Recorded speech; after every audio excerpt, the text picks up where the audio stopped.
Best health packages up to 80% discount. Tirumala Diagnostics. 28 ఏళ్ళు తనని 26 ఏళ్ళు నన్ను పెంచినప్పుడు అడ్డుకాని తల్లిదండ్రులు ఇప్పుడు ఎలా అడ్డవుతారు? రేపు 2 years తర్వాత నేను అడ్డుకానని గ్యారంటీ ఏంటి? దీన్ని ఎక్కడో ఒక చోట మెలిక పెట్టి రాకుండా చేయాలి అనేదే కనిపిస్తుంది. నాకు ఇక్కడ భయం వేస్తుంది. పిచ్చి మొఖాలారా, అతను మిమ్మల్ని వద్దని అంటున్నాడని వాళ్ళకి చెప్పలేక వాళ్ళ ఆనందాన్ని చూసి ఆ ఎమోషన్ బయట పెట్టలేక చచ్చిపోతున్నాను డాక్టర్ గారు. నేను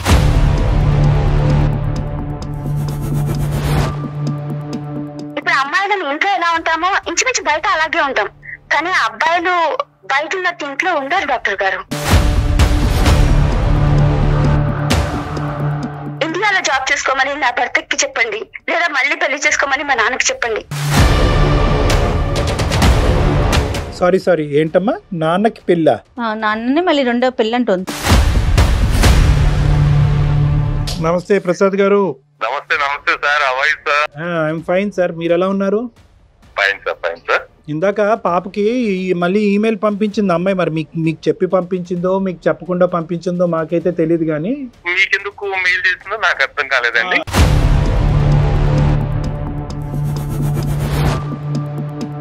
మా నాన్నకు ఒక పెళ్లి కూతురుని చూడండి, నాకు ఒక ఏంటండి? అదే మేము కూడా అలా 3 సార్లు ఏంటండి అని అన్నాం అమ్మాయిని.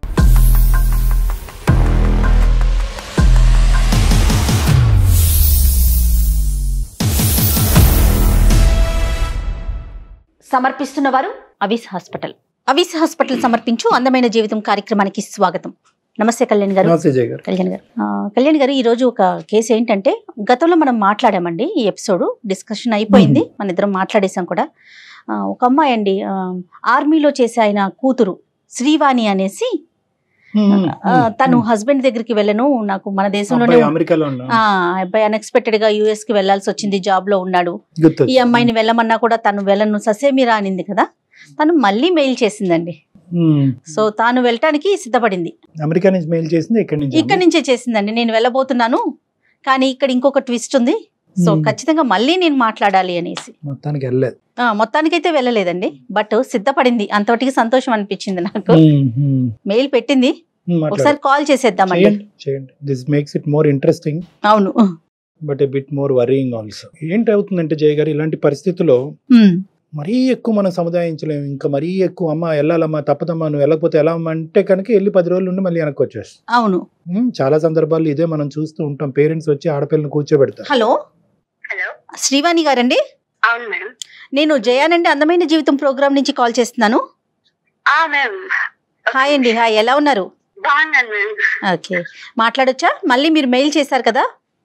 అవునండి, ఒక నిమిషం నేను మళ్ళీ వస్తాను. ఓకే మేడం, చెప్పండి మేడం. రైట్, ఫ్రీ ఉన్నారండి? అంటే వేరే రూమ్ లోకి వచ్చాను అనమాట. ఓకే చెప్పండి మేడం. అవును, మెయిల్ పెట్టాను. ఓకే, చాలా సంతోషం అనిపించిందండి ఫస్ట్ లైన్ చదివినప్పుడు నాకైతే. ఆ తర్వాతే మళ్ళీ ఆలోచనలోకి దిగాను. సో డాక్టర్ గారు ఉన్నారు, కళ్యాణ్ గారు నాతో పాటు మాట్లాడి ఈ రోజు ఎపిసోడ్ తో ఒక మంచి నిర్ణయానికి వచ్చేద్దరు గాని వచ్చేయాలని నేనైతే కోరుకుంటున్నాను. శ్రీవాణి గారు, డెఫినెట్ గా ఒకసారి డాక్టర్ గారితో మాట్లాడండి. శ్రీవాణి నమస్తే అమ్మా. కాయా పండా? నాకు మా నాన్నకి చాలా కౌన్సిలింగ్ ఇచ్చారు, మీ ఇంటి అమ్మాయి లాగా ఎంతో కేర్ తీసుకున్నారు సార్. కానీ తర్వాత నేను మాట్లాడిన మాటలు ఉంటాయి కదా మా హస్బెండ్ తో, వాటిలో నాకు మళ్ళీ కొన్ని అబ్జెక్షన్స్ పెట్టారనమాట తను. నేను కూడా చాలా వాటికి రాజీ పడ్డాను. అన్ని ఇంతమందిని బాధ పెట్టడం ఇష్టం లేక అన్నిటికీ ఓకే చెప్పాను. ఒక్క నిమిషం అమ్మా, నాన్నగారు మిలిటరీలో పనిచేసేవారు కదా? అవును సార్. తర్వాత నీ అమ్మ చిన్నప్పుడే చనిపోయింది. అవును, నాన్న నువ్వు ఉంటున్నారు, నీకు పెళ్లి సంబంధం వచ్చింది. మీ వారు స్టార్టింగ్లో ఏంటంటే ఇండియాలోనే ఉంటాను అనేటటువంటి ఉద్దేశం నీకు కల్పించారు. అతను కూడా ఇక్కడే ఉంటారు, దగ్గరుండి నువ్వు తండ్రి గారిని కూడా చూసుకోవచ్చు అనే నమ్మకంతో ఉన్నావు. ఈ లోపల అతనికి జాబ్ ఆపర్చునిటీ అబ్రాడ్లో వచ్చింది, అతను అక్కడికి వెళ్ళిపోయాడు. తర్వాత నేను రమ్మన్నాడు, కానీ అలా వెళ్ళటం నీకు ఇష్టం లేదు, ఎందుకంటే నీకు ఇక్కడ సంఘ సేవా కార్యక్రమాలు ఉన్నాయి, తర్వాత నాన్నగారిని చూసుకోవాలనే బాధ్యత ఉంది. ఇంతేనమ్మా? Correct me if I'm wrong. అవును సార్. మొత్తం ప్యాకేజ్ అంతా రెడీ చేసుకునే క్రమంలో నేను ఈ మధ్య రోజు మాట్లాడుతున్నాను అనమాట. మీ హస్బెండ్ తో అండి? అవును మాట్లాడుతున్నాను, అంటే అక్కడికి వెళ్ళాలి కదా, వాటి గురించి మాట్లాడుతూ ఉన్నాను. సో తను కూడా నాకు చాలా అబ్జెక్షన్స్ పెట్టారు, బట్ నాకేమి ఇబ్బంది అనిపించలేదు, ఎందుకంటే తప్పదు కాబట్టి. అందులో ఒక మాట మాత్రం నాకు చాలా బాధేసింది. మా నాన్నగారికి తెలియదు ఈ విషయం, కాకపోతే నాకు ఎలా చెప్పాలో కూడా అర్థం అవ్వట్లేదు. సో నేను చాలా కన్ఫ్యూజన్ లో ఉన్నాను. ఈ రోజు నేను మిమ్మల్ని చాలా క్వశ్చన్స్ అడగాలి, అండ్ నాకు కొంచెం సొల్యూషన్ కావాలి ఈ రోజు ఖచ్చితంగా. ష్యూర్ అండి, చెప్పండి. అదే నువ్వు ఒక్కదానివి వచ్చే, మీ నాన్న అసలు ఎట్టి పరిస్థితుల్లో అవసరం లేదా అనేలాగా మాట్లాడుతున్నారు. తను చాలా బాధ అనిపించింది. కనీసం కొన్ని రోజుల తర్వాత అయినా మీ నాన్నని ఇన్వైట్ చేసుకుందామంటే నాకు ఇంత బాధ అనిపించేది కాదేమో, బట్ ఆయన అసలు మీ నాన్న వద్దు అని మాట్లాడుతున్నారు. ఆ మాట నేను తట్టుకోలేకపోతున్నాను. అంటే మన మధ్య ఆయన ఎందుకు అడ్డు, అసలు ఈ పెద్దల అవసరమా మన మధ్య అనే టైప్ లో మాట్లాడుతున్నారు. నా మనసు యాక్సెప్ట్ చేయట్లేదు డాక్టర్ గారు. సరే, వద్దు అంటే అతని ఉద్దేశం ఏంటమ్మా? ఇప్పుడు వద్దనా, తర్వాత కావాలనా, అసలు నానే యొక్క ఇదే ఉండకూడదనా, ఏంటి అతని ఉద్దేశం? నాకు అర్థమైన ఉద్దేశం ఏంటంటే మన ఇద్దరమే హ్యాపీగా ఉండాలి, మనకు అసలు ఎవరొద్దు అనే టైప్ లో ఉంది. అంటే నా మెంటాలిటీకి పూర్తి విరుద్ధం అది. చాలా చాలా సార్, ఇప్పుడు నాకు ఎలా చెప్పాలో కూడా ఆ మాట అంటేనే నాకు వణుకొస్తుంది. ఆయన తల్లిదండ్రులు అడ్డేంటి సార్? 28 ఏళ్ళు తనని, 26 ఏళ్ళు నన్ను పెంచినప్పుడు అడ్డు కాని తల్లిదండ్రులు ఇప్పుడు ఎలా అడ్డవుతారు? రేపు 2 years తర్వాత నేను అడ్డు కానని గ్యారంటీ ఏంటి?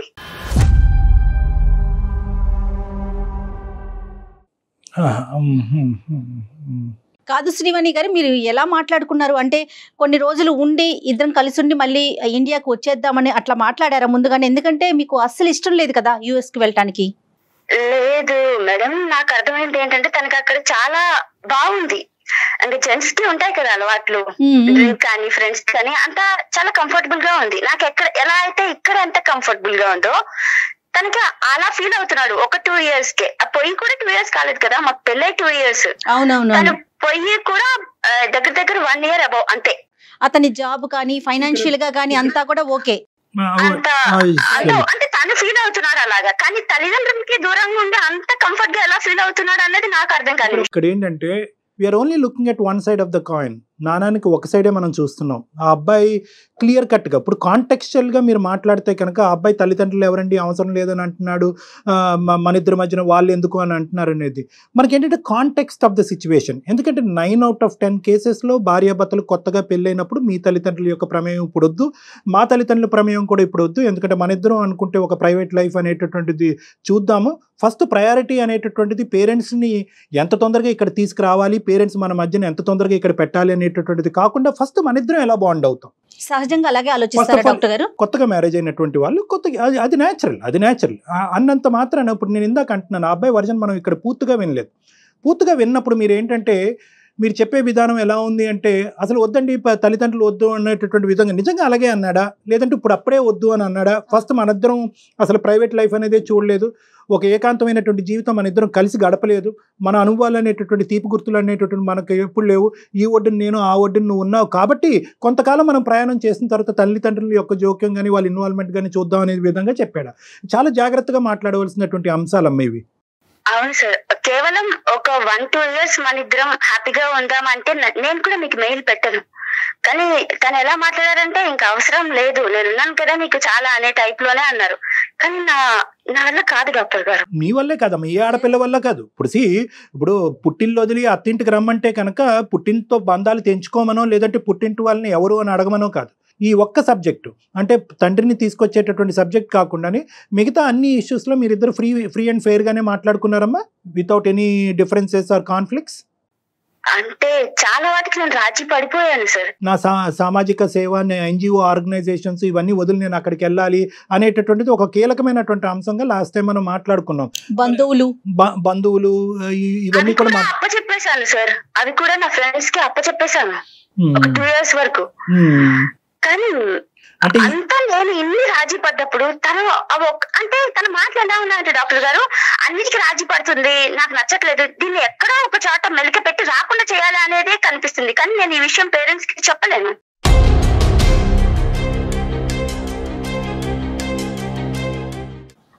నాకు ఇక్కడ భయం వేస్తుంది.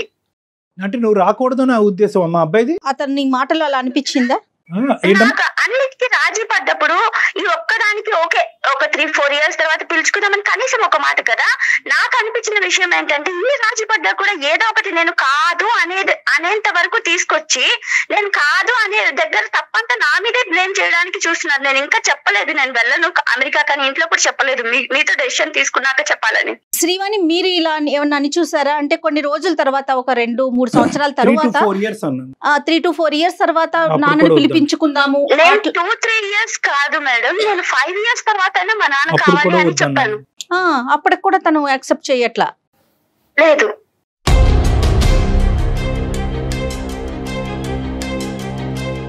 అమ్మ ఇప్పుడు అదే ఇక్కడ ఏంటంటే కొద్దిగా అటు సైడ్ మనం వినకుండా మాట్లాడలేకపోతున్నాం ఎందుకు అనే మాట అడిగేవమ్మ. మరి మీ పేరెంట్స్, మీ ఫాదర్ రాకూడదు అంటే కనుక వాళ్ళ పేరెంట్స్ రాకుండా ఉంటారా? మరి అది ఓకేనా?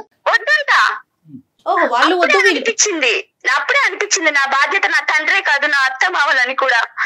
అసలు అక్కడ ఓకే నువ్వు లైఫ్ హ్యాపీగా ఉండు, కానీ మనకి దగ్గరలో ఉంచుకుందామన్నా వద్దంటే ఎలా డాక్టర్ గారు?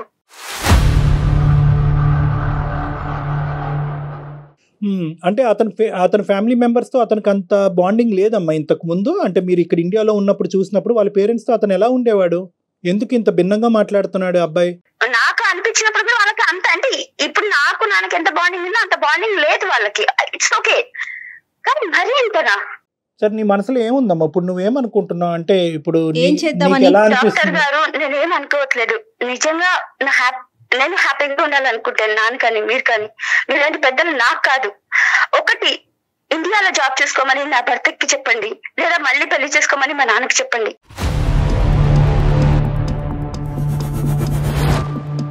సారీ ఏంటమ్మా? నాన్నకి పెళ్ళా? నాన్నని మళ్ళీ రెండో పెళ్ళి అంటే ఉంది. నాన్నకి పెళ్లి, ఇంకోటి ఇండియాలో జాబ్ చేసుకోమని నా భర్తకి చెప్పండి.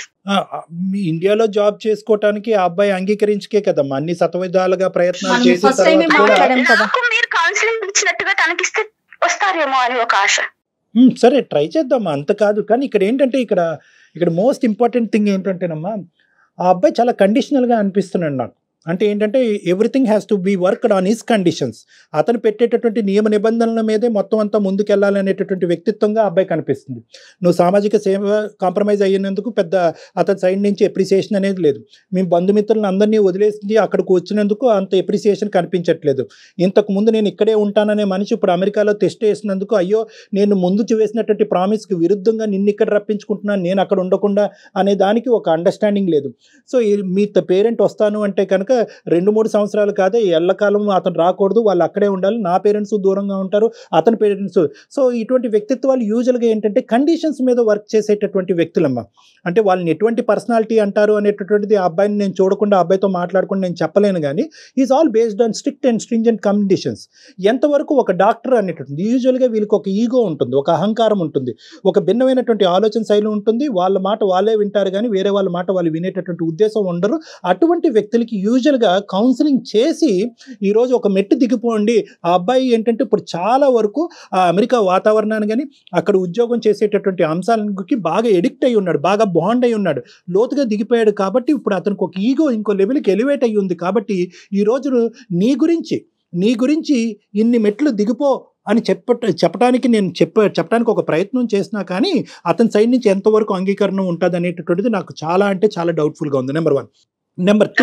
నెంబర్ టూ నాన్నగారికి మళ్ళీ పెళ్ళి అనే అంశం గురించి తర్వాత వద్దాము, ఎందుకంటే దాని గురించి ఏం మాట్లాడాలనేది నాకు అర్థం కాలేదు, ఒకసారి కంగుతున్నా. ఈ ఇష్యూ అతను ఇక్కడికి వస్తే కనుక అసలు ఏ సమస్య లేదు, నువ్వు మీ ఫాదర్ దగ్గర ఉండొచ్చు, నీ భర్త దగ్గర ఉండొచ్చు, లేదంటే కాలం కలిసి వస్తే అందరూ కలిసి ఉండొచ్చు. ఈ రెండో అంశం ఏంటంటే నిజంగా నీ భర్త ఇక్కడి వరకు రావాలి అంటే కనుక అసలు మీ ఇద్దరి మధ్యన ఏ స్థాయి బాండ్ ఉంది అనేటటువంటిది ఈ 2 కాన్వర్జేషన్స్లో మేము డిసైడ్ అవ్వలేకపోయాం. ఏ స్థాయి బాండ్ ఉంది? అమెరికాలోని ఇక్కడ ఉన్నంతసేపు 8 నెలల వ్యవధి గ్యాప్ ఉందండి. అందులో ఏంటంటే అతను రా అంటాం, నేను రాను అంటాం. సో ఈ డిస్కషన్లో సరిపోయింది కాబట్టి మాటామంతి కూడా మెసేజింగ్ కూడా లేకుండా పోయింది, ఇద్దరి మధ్యన డిస్టెన్స్ పెరిగింది. ఏదో లాస్ట్ కాల్లో నా పుణ్యమా అంటూ మళ్ళీ ఇద్దరు కాన్వర్జేషన్ మొదలు పెట్టారు. అసలు క్వాలిటీ ఆఫ్ ఇమోషనల్ బాండ్ మీ ఇద్దరి మధ్యన మానసిక పరమైనటువంటి బంధం ఏ స్థాయి వరకు ఉంది అనేటటువంటిది నాకు అర్థం అవుతే అప్పుడు బాబు ఇంత ఇదిగా ప్రేమించేటటువంటి నీ భార్య గురించి అమెరికా నుంచి తిరిగి రా బాబు అని నేను అడగచ్చు. అంటే నాకు అప్పుడు చాలా డీప్ గా అనిపించింది డాక్టర్ గారు, చాలా ప్రేమిస్తున్నారు నన్నని. కానీ ఇప్పుడు ఏం అర్థమవుతుందంటే తనకి డబ్బే ప్రపంచం, డబ్బు ఉంది కాబట్టి ఇప్పుడు మన 2 తరాలకి సరిపోయేంత సంపాదించి పెట్టారు. తనకి డబ్బే కావాలంటే అది కూడా చెప్తున్నాను కదా, ఇండియాలో మళ్ళీ నాన్న బిజినెస్ స్టార్ట్ చేస్తారు, నేను జాబ్ చూసుకుంటాను అంటే లగ్జరీ లైఫ్ కి మాత్రమే ఇంపార్టెన్స్ ఇచ్చే మనసు తనది. అఫ్ కోర్స్ నాకు అప్పుడు అనిపించలేదు, ఓకే మనం ఉన్న వాళ్ళం ఇలా ఉంటే తప్పేంటని నాకు అప్పుడు అనిపించింది. కానీ ఇప్పుడు అర్థమవుతుంది. సరే నాన్న, నువ్వు నాకు చెప్పేది ఏంటంటే ఈ మనిషికి మనిషికి ఇచ్చేటటువంటి విలువ కంటే డబ్బు లగ్జరీకే ఎక్కువ విలువనిస్తాడని నీకు అనిపిస్తుందా? అవును. ఇప్పుడు అనిపిస్తుందా, మొదటి నుంచి అనిపించిందా? ఇప్పుడు ఫస్ట్ నుంచి కూడా అలాగే ఉంది. కానీ అప్పుడు ప్రేమ వీళ్ళ మధ్యలో ఉన్నాను. సో ఏదన్నా తన ఒక మాట అన్నా నేను నాన్న దగ్గరికి వెళ్ళినప్పుడు అది మర్చిపోతాను. నాకు అది ఒక గుడ్ హ్యాబిట్ ఉంది, అందుకు నాకు అప్పుడు అనిపించలేదు పెద్దగా. కానీ ఇప్పుడు అలాంటి మనిషిని నమ్ముకొని పెద్దవాళ్ళు మనకు అర్థము, వాళ్ళు మనకేంటి, మన మధ్య ఎందుకు అనుకునే అతన్ని నమ్ముకొని నేను ఇన్ని సముద్రాలు దాటి ఇంత దూరం ఎలా వెళ్ళగలను? వాళ్ళ పేరెంట్స్ ఏమంటారమ్మా, మీ ఇన్లాస్ ఏమంటారు? సార్ చెప్తే ఎలా ఉంటుందో తెలియదు, కానీ వాళ్ళు కూడా పసిపిల్లల్లాగా మీరు వెళ్ళిన సంవత్సరానికే మేము వస్తాము, అక్కడ అది చూడాలి ఇక్కడ ఇది చూడాలి అంటుంటే పిచ్చి మొక్కల్లారా అతను మిమ్మల్ని వద్దని అంటున్నాడని వాళ్ళకి చెప్పలేక వాళ్ళ ఆనందాన్ని చూసి ఆ ఎమోషన్ బయట పెట్టలేక చచ్చిపోతున్నాను డాక్టర్ గారు నేను.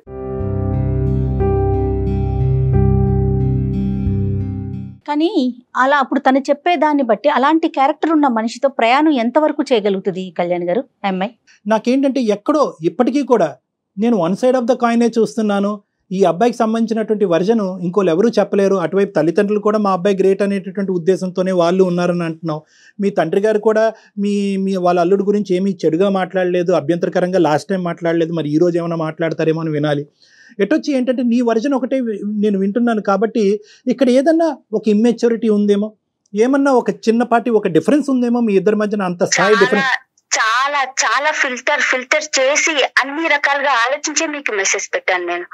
అంటే ఇప్పుడు అమ్మాయిలను ఇంట్లో ఎలా ఉంటామో ఇంచుమించు బయట అలాగే ఉంటాం, కానీ అబ్బాయిలు బయట ఉన్నట్టు ఇంట్లో ఉండరు డాక్టర్ గారు. అదే జరుగుతుంది మా అత్త విషయంలో. వాళ్ళకి నేను చెప్పలేను కదా, మీ అబ్బాయి మా నాన్నని కానీ మిమ్మల్ని కానీ మా మధ్య వద్దు అంటున్నారని నేను చెప్పలేను కదా. వాళ్ళు ఇప్పటికీ నేను వెళ్ళిన సంవత్సరానికి వచ్చి అక్కడ మాతో పాటు ఎంజాయ్ చేయాలని వాళ్ళు కనే కళలు చూస్తుంటే మమ్మల్ని అందరినీ కూడా ఆశ్చర్యపరిచేటటువంటి ఒక అంశం, తండ్రికి మళ్ళీ పెళ్ళేంటి? తప్పదు డాక్టర్ గారు. ఒకవేళ నిజంగా వీళ్ళందరూ నేను అక్కడికి వెళ్ళి ఆనందంగా ఉంటానంటే మా నాన్న బాధ్యతలు నేను ఇంకొకరికి అప్పచెప్పే వెళ్ళాలి. అది పని మనిషి ఆయాలు వీళ్ళకి కాదు, తన లైఫ్ లో తన భార్య స్థానానికి అప్పచెప్పాలి. నాకు తల్లి లేదు, కానీ నా తల్లిని ఏర్పాటు చేసుకొని నేను అమెరికా వెళ్తాను.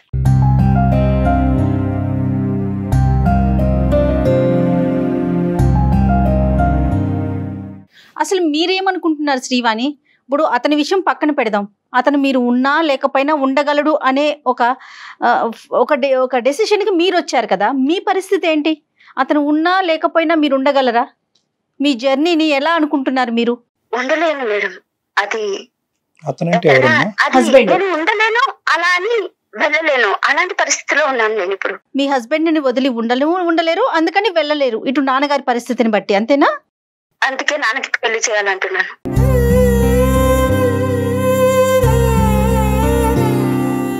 మాట్లాడారా నాన్నగారితో? చెప్పలేదు. అంతకు ముందు చూచాయిగా 2 సార్లు అన్నాను, కానీ ఆయన నవ్వి వదిలేశారు. బట్ ఇది సీరియస్ అవ్వాలి కదమ్మా. నాన్నగారికి అమ్మ ఒక్క నిమిషం తప్పుగా భావించద్దమ్మా. నీ ఆలోచన శైలిని నేను అప్రిషియేట్ చేస్తున్నాను. తండ్రికి నీకు తండ్రి మీద ఉండేటటువంటి ప్రేమను నేను హ్యాట్స్ ఆఫ్ చెప్తున్నాను, సెల్యూట్ కొడుతున్నాను.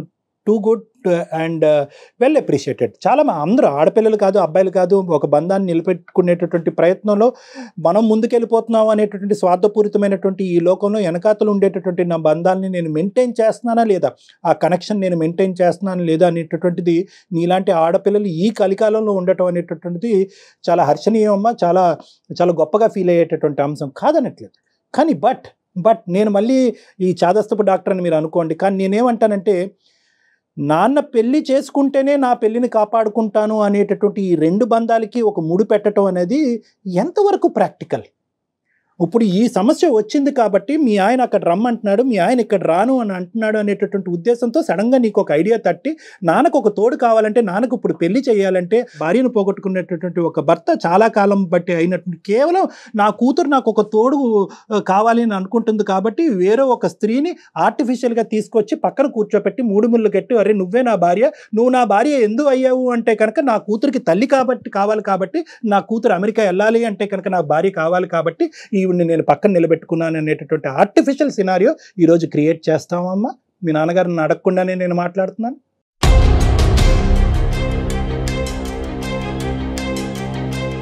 డాక్టర్ గారు ఏమంటున్నారంటే, ఎప్పుడైతే మీ అమ్మగారు చనిపోయారో కొన్ని రోజుల తర్వాత నుంచి మీరు అట్లీస్ట్ నాన్నగారు ఒక్కరే ఉంటున్నారు, ఆయనకు ఒక తోడు కావాలని ఆలోచించినట్లయితే ఆ పరిస్థితి వేరు. కానీ ఇప్పుడు మీరు అమెరికా వెళ్ళాల్సిన పరిస్థితి వచ్చినప్పుడు ఆయన దగ్గరికి ఇంకొక వ్యక్తిని తీసుకురావటం అనేది అది ఎంతవరకు అది ఆర్టిఫిషియల్గా అనిపిస్తుంది కదా, ఆయన ఎలా రిసీవ్ చేసుకుంటారు అనేది డాక్టర్ గారి ప్రశ్న. దానికి ఒక దారి ఉంటే కనుక, నిజంగా నాన్నగారు ఆ విధంగా ఉద్దేశంలో ఆలోచిస్తే కనుక, ఖచ్చితంగా అవకాశం ఉంటే కనుక మనం ఒక ప్రయత్నం చేయొచ్చు. నాన్నగారు ఉన్నారమ్మా, మాట్లాడదామా మరి ఒకసారి నాన్నగారితో ఏమన్నా? మీరే మాట్లాడండి డాక్టర్ గారు, ఎందుకంటే ఆయన సొల్యూషన్, నేను అమెరికా పోవాలి అన్నప్పుడు దీనికి సొల్యూషన్ ఆయన పెళ్లి చేసుకోవాలి. మీరే మాట్లాడండి. అదే చెప్తున్నారు, దీనికి దానికి ముడి పెట్టవద్దు శ్రీవాణి, మీరు ప్రాక్టికల్ గా ఆలోచించండి. నేను అమెరికా వెళ్ళాలంటే నాన్న పెళ్లి చేసుకోవాల్సిందే, నాన్న పెళ్లి చేసుకోకపోతే నేను అమెరికా వెళ్ళను అంటే మీ జీవితం వేరు, నాన్నగారి జీవితం వేరు కదా.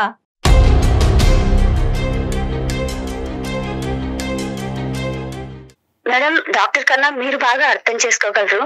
నాన్నకి పొద్దున కాఫీ నుంచి రాత్రి నిద్ర టాబ్లెట్ వరకు నేనే ఇవ్వాలి. నేను అక్కడికి వెళ్ళి ఈ టైంకి టాబ్లెట్ వేసుకున్నాడో లేదో, ఈ టైంకి తిన్నాడో లేదో అనుకోవడం కన్నా ఒకరికి అప్పచెప్పిపోయానన్న తృప్తి చాలు కదా. ఒకప్పుడు ఒంటరిగా ఒక తండ్రి ఉంటే కనుక, చిన్న వయసులోనే భార్యను పోగొట్టుకున్నటువంటి ఒక మగాడు ఉంటే కనుక, అందరు కూతుర్లు చాలా వరకు ఇలాగే ఆలోచిస్తారమ్మా. ఆలోచించరా అని చెప్పి ఆలోచించేటటువంటి అందరు ఆడపిల్లలు వాళ్ళ జీవితాన్ని వదిలేసి, వాళ్ళ పెళ్ళిళ్ళని వదిలేసి తండ్రి పక్కనే కూర్చుంటున్నారా?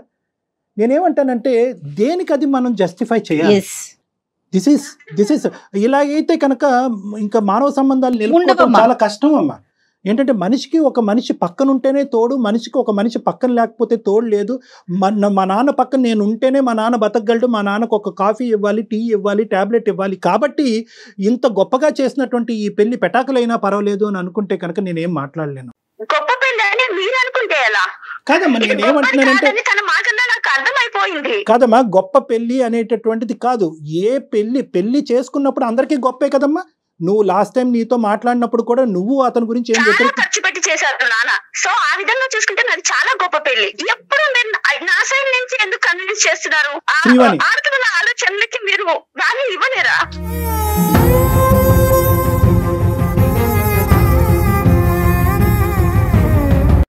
లేదమ్మా అలా అనుకోకమ్మా. ఆడపిల్ల మగపిల్లడు అని అనుకోకు. నేను పెళ్లికి ఇంపార్టెన్స్ ఇస్తున్నాను. ఎందుకంటే కనుక ఈ రోజు క్రాస్ సెక్షనల్ గా మనం ఇలా చూసుకుని మాట్లాడుకునేటటువంటి ఈ మాట రేపొద్దున ఎల్లుండ ఒక 20, 30, 40 సంవత్సరాల తర్వాత కూడా నీకు నేను చెప్పేటటువంటి డెసిషన్ మంచిగా అనిపించాలి.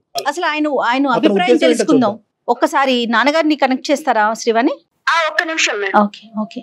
అంటే ఆ అమ్మాయి ఒక బాక్స్ లో ఆలోచిస్తుంది మేడం. అంటే ఏంటంటే అంతా కూడా తన తండ్రి చుట్టూనే ఆలోచిస్తుంది. తండ్రి జీవితం, తండ్రి భవిష్యత్తు ఇంతే ఆలోచిస్తుంది. కానీ 10 సంవత్సరాల తర్వాత కానీ, 20 సంవత్సరాల తర్వాత కానీ, లేదంటే 30 సంవత్సరాల తర్వాత కానీ తండ్రి లేకుండా నా పరిస్థితి ఏంటి అని ఆలోచించే పిల్లలతో పాటు తల్లిదండ్రులు ఉండరు, తల్లిదండ్రులతో పాటు పిల్లలు ఉండలేరు కదా. అమ్మాయి ఏంటంటే ఇప్పుడు చాలా ఫిక్స్ అయ్యిందమ్మా.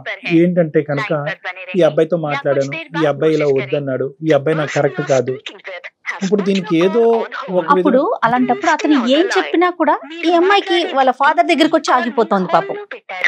దయచేసి లైన్ లో వేచి ఉండండి. ఆప్కా కాల్ హోల్డ్. హలో. నమస్తే అండి ప్రసాద్ గారు. నమస్తే అండి ప్రసాద్ గారు, నేను జయానండి, అందమైన జీవితం ప్రోగ్రామ్ నుండి. నమస్తే మేడం, ఎలా ఉన్నారు మేడం? బాగున్నానండి, మీరు ఎలా ఉన్నారు? Fine madam. నాతో పాటు కళ్యాణ్ గారు ఉన్నారు. నమస్తే ప్రసాద్ గారు. నమస్తే sir. How are you sir? I'm fine sir. మీరు ఎలా ఉన్నారు? Fine sir. ఇందాక పాపకి మళ్ళీ ఈమెయిల్ పంపించింది అమ్మాయి. మరి మీకు చెప్పి పంపించిందో మీకు చెప్పకుండా పంపించిందో మాకైతే తెలియదు. కానీ మేమేమనుకున్నాం అంటే ఆ ఈమెయిల్ ఓపెన్ చేయగానే బహుశా అమెరికా నుంచి పంపించిందేమో ఈమెయిల్ అని అనుకున్నాం. వాస్తవానికి వెళ్ళలేదంట కదండి, అమ్మాయి ఇక్కడే ఉందంటగా. వెళ్ళలేదు, తను వెళ్ళడానికి ప్రిపేర్ అవుతుంది, వాళ్ళ అత్తయ్య గారింటికి కూడా వెళ్ళింది, వాళ్ళతో కూడా మాట్లాడుతుంది. మీకెందుకు మెయిల్ చేసిందో నాకు అర్థం కాలేదండి. అదే ఇప్పుడు కథ ఎక్కడికి వచ్చింది అంటే కనుక మీకు కూడా చాలా వరకు ఇందులో ఉండేటటువంటి వాస్తవాలు చెప్పడానికి కూడా తను సంకోచించినట్టుంది. ఇప్పుడు ఏంటంటున్నదంటే ఇప్పుడు అబ్బాయి యొక్క మనస్తత్వం గురించి ప్రధానంగా ఇక్కడ మాట్లాడింది ఆ అమ్మాయి. ఓకే, ఇక్కడ 2 పాయింట్స్. ఒక పాయింట్ ఏంటంటే అంటే మీకు కూడా చెప్పలేకపోయింది, బహుశా మా ద్వారా చెప్పించేటటువంటి ప్రయత్నం తను చేస్తుంది. ఇక్కడ 2 అంశాలు తను చెప్పింది. ఒకటి ఏంటంటే తను పూర్తిగా మీరు అన్నట్టుగా రెడీ అయింది, అత్తగారి ఇంటికి వెళ్ళింది, మాట్లాడింది. ఆ అబ్బాయి ఏమంటున్నాడు అంటే కనుక ఇదేం లింకు, ఇలాంటి లింకులు అయితే వర్కౌట్ అవ్వు, వస్తే నువ్వు సింగిల్గా రా, మీ నాన్నతో పాటు రావటం అనేటటువంటిది వద్దు అని అన్నాడంట. ఇప్పుడు కాదయ్యా, 2-3 సంవత్సరాలు 4-5 సంవత్సరాల తర్వాత వస్తాడంటే కనుక I don't care about all those things, అవన్నీ నథింగ్ డూయింగ్, అవేం అవ్వవు, వస్తే నువ్వే రా అనేటటువంటి విధంగా హార్ష్గా మాట్లాడాడంట. పోనీ అలా కాదమ్మా, పోనీ నీ తండ్రి గురించి అతని గురించి ఏమైనా అభిప్రాయం ఉందేమో, వాళ్ళ పేరెంట్స్ని ఏమైనా రమ్మంటానికి అతనికి ఓకే అంటే కనుక వాళ్ళని కూడా వద్దంటున్నాడండి. ఇలా తల్లిదండ్రుల గురించి, పెద్దవాళ్ళ గురించి, బంధాల గురించి నాకు కంప్లీట్గా ఆపోజిట్ అభిప్రాయం ఉండేటటువంటి వ్యక్తితో నేను సేద తీరగలనా, అతనితో పాటు నేను ముందుకు ప్రయాణం చేయగలనా? ఇంత హార్ష్గా ఎలా ఉంటారండి మనుషులు? నేనేమో వచ్చి నా కుటుంబ సభ్యులే కాకుండానే ప్రపంచం అంతా నా కుటుంబం అన్నట్టుగా నేను పగలనక రాత్రనక కష్టపడి అది కూడా త్యాగం చేసి అన్నీ వదిలేసి నేను అమెరికా రావడానికి సిద్ధపడుతుంటే ఇటువంటి వ్యక్తిత్వంతో ఉండేటటువంటి వ్యక్తితో నేను ఎలా ఉండనండి అనేది నెంబర్ 1 పాయింట్. సరే సార్, మీ మాట మీద గౌరవంతో నేను వెళ్తాను, కానీ మా నాన్న పరిస్థితి ఏంటి? మళ్ళీ మొదటికే వచ్చింది మన అమ్మాయి. మా నాన్న పరిస్థితి ఏంటి? మా నాన్నకి ట్యాబ్లెట్ ఎవరు ఇస్తారు, కాఫీ ఎవరు పెడతారు, టీ ఎవరు పెడతారు, మా నాన్నకు ఒంటరిగా నేను ఎలా వదిలేస్తాను అని చెప్పి ఇప్పుడు ఒక కొత్త ట్విస్ట్ చెప్పింది. మాకు అసలు అర్థం కాలేదు. నిజంగా అది హర్షించేటటువంటి అంశమే కాదనట్లేదు, కానీ నిజంగా ప్రాక్టికాలిటీకి చాలా దూరంగా ఉండేటటువంటి ఒక అంశం తీసుకొచ్చి మా నెత్తి మీద పెట్టి మా నోర్లు కట్టేసిన అమ్మాయి. ఏం చెప్పాలో మాకు అర్థం కాక మీకు ఫోన్ చేసాం. ఆ అమ్మాయి ఏమంటుందంటే మా నాన్నకి ఒక ఈడు జోడు చూడండి, మా నాన్నకు ఒక పెళ్లి కూతురుని చూడండి, నాకు ఒక